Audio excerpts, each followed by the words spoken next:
Hello friends, welcome you all to Suganti's vlog. Sometimes life is very challenging. இன்றைக்கி எனக்கு எல்லாமே அந்த மாதிரி தான் ஆச்சு. But it's okay. ஒரு கை நிறைய சுண்டக்காய் வத்தல், அதாவது டர்க்கி பெரி, புளி, மல்லித்தூள் ஒரு சின்ன கப்பு, பூண்டு, மஞ்சள், தக்காளி, வெங்காயம் இதெல்லாம் எடுத்துக்கிறேன். ஸோ ஃப்ரெண்ட்ஸ், சொன்ன எல்லா இன்க்ரீடியன்ஸும் சுண்டக்காய், பெரிய வெங்காயம், தக்காளி, மல்லித்தூள், மஞ்சப்பொடி, உப்பு, சீரகம், தேவையான பெருங்காயம் எல்லாம் போட்டு வதக்கிடுறோம். இது சிங்கிள் பாட் மீலுக்கு. இப்போ ஊற வச்ச ஒரு கப் அரிசிக்கு, பாஸ்மதி அரிசிக்கு 2 கப் தண்ணியோட போகிறேன். லாஸ்ட்டாக புளி போட்டுருவேன், அவ்வளோதான்.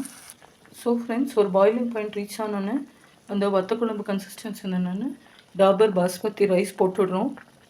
ஒரு சின்ன பீஸ் புளியும் போட்டிருக்கேன். இதோ. ஸோ அல்டிமேட்லி சுண்டக்காய் சிங்கிள் பாட்டு பாஸ்மதி ரைஸ் ரெடி. இது ஒரு புது விதமான பரிமாணம். நீங்களும் ட்ரை பண்ணுங்கள். இப்போ சர்வ் பண்ணி காமிச்சிடுறேன். So ultimately I have serve this sundakkai saapadu, அதாவது டர்க்கி பெரி ரைஸ். பிடிச்சதான்னு சொல்லுங்கள், செஞ்சு பார்த்துட்டு.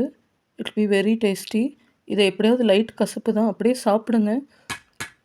லங்ஸ்க்கு, பிளட் ப்யூரிஃபிகேஷனுக்கு எல்லாத்துக்கும் ரொம்ப சிறந்த மருந்து. ஓகே, டயபெட்டிக் பேஷண்ட்ஸ்க்கு சுகர் லோ பண்ணும். Thank you, love you all.